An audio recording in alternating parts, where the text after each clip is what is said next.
ကဘာမှာလက်ရှိနိုင်ငံတွေအချင်းချင်းကြားပဋိပက္ခတွေကြောင့်အယက်သားပြည်သူတွေထိခိုက်ရမှုတွေကိုရှော့ချနိုင်မှုလိုပေမဲ့စစ်မှတ်ပဋိပက္ခတွေကတနေရာပြီးတော့တနေရာဆိုသလိုပေါ်ပေါက်နေတာပါအခုဆက်ပြီးတော့စစ်ရေးပဋိပက္ခသတင်းတစ်ပုဒ်ကိုတင်ဆက်ပေးချင်ပါတယ်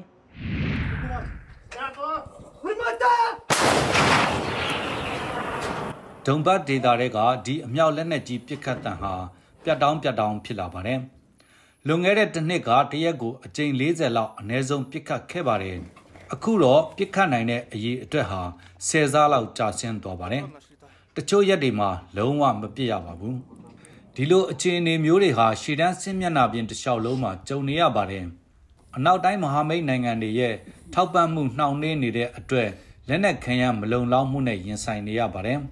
အထူးသဖြင့်တော့အမေရိကန်ရဲ့ထောက်ပံ့မှုနှောင့်နှေးနေတဲ့အတွက်ဖြစ်ပါတယ်Зараз мало буде снарядів мало, дуже мало. လက်နက်ကြီးကြီးတွေဟာအရင်ကထက်နည်းလာပါတယ်ရုရှားတပ်တွေရဲ့လှုပ်ရှားမှုအပေါ်မူတည်ပြီးကျွန်တော်တို့ပြစ်ခတ်ပါတယ်အထူးသဖြင့်တော့တင်ကားတွေတန်ကြပ်ကာကားတွေလောက်ကိုပဲပြစ်တာပါလက်နက်ကြီးတပ်ဖွဲ့တွေဟာရုရှားကစစ်တပ်တွေကိုအဓိကပြစ်ခတ်နေသူတွေဖြစ်ပါတယ်ဒုံဘတ်ဒေတာတွေကနောက်ထပ်ရှေ့တန်းစစ်မျက်နှာပြင်တစ်ခုဖြစ်တဲ့ခရီမင်နာတောအုပ်ထဲမှာရှိတဲ့ယူကရိန်းစစ်သားတွေဟာ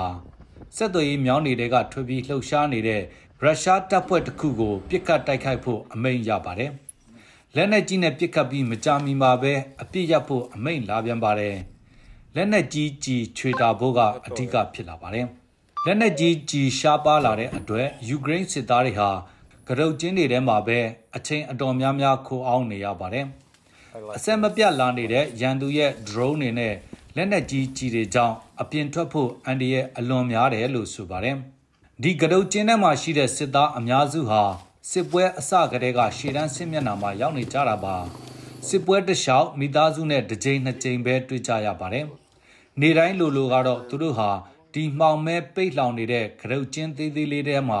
ထိုင်နေရင်းပြစ်မိန်ကိုစောင့်နေရပါတယ်။ဘယ်လာရုစီယန်လို့သူ့ကိုခေါ်တဲ့ယူကရိန်းစစ်သားကတော့မိသားစုနဲ့မတွေ့ရတာအတော်ကြာပါပြီ။ Морально тяжко, не бачити. Ну,